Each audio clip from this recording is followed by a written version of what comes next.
All right, so let's do some of the recap questions. Oh, sorry.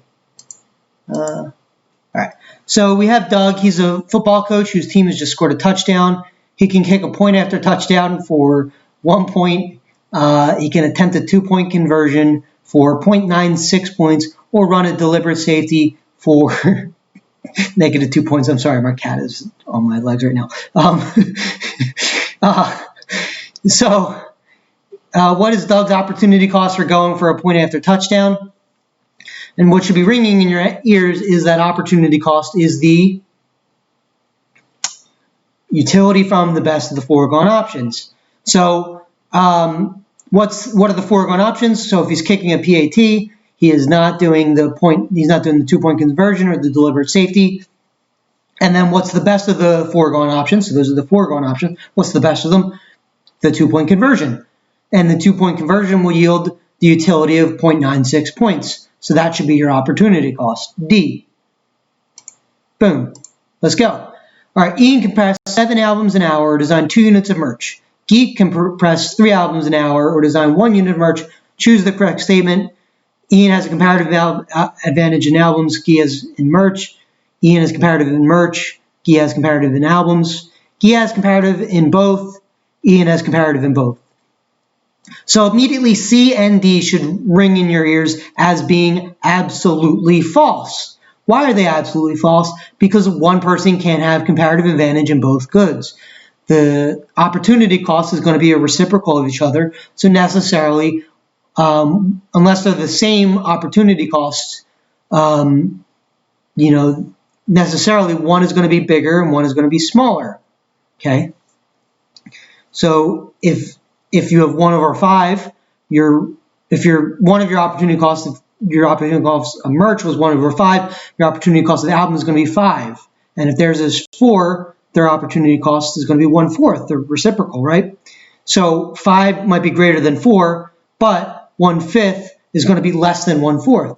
And that holds true as long as your numerator, or as long as your opportunity costs are different for whatever good, because then they'll be the same for both goods.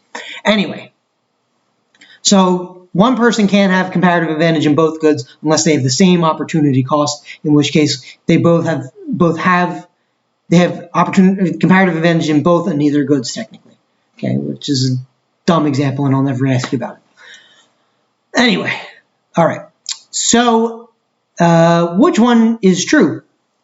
If Ian produces 1 unit of merch, he's giving up 3.5 albums. So his opportunity cost of a unit of merch is 3.5. And Guy's opportunity cost of 1 unit of merch is going to be 3 albums. Okay, so Guy has a lower opportunity cost per unit of merch.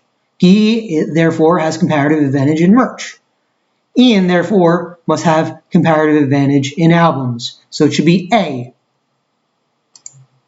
Okay, so basically I divided 7 by 2 and 3 by 1, and that will get you the opportunity cost of merch.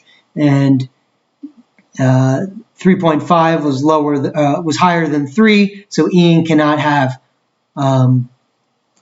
Ian would have a higher opportunity cost, so he cannot have comparative advantage in merch. All right. If that's not second nature to you, study comparative advantage until your ears bleed.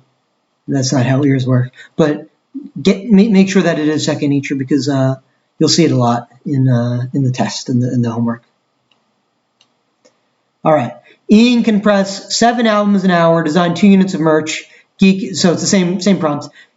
Geek can press 3 albums an hour, 1 unit of merch. Who has absolute advantage in what?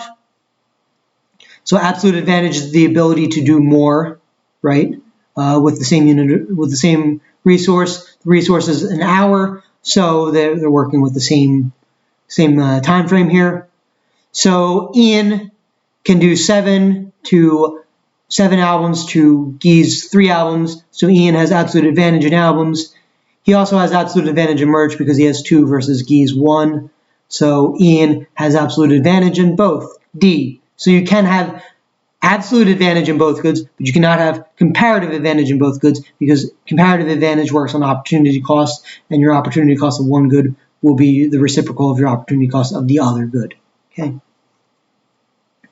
So D is the correct answer, and that about does it for this week. Have a great week.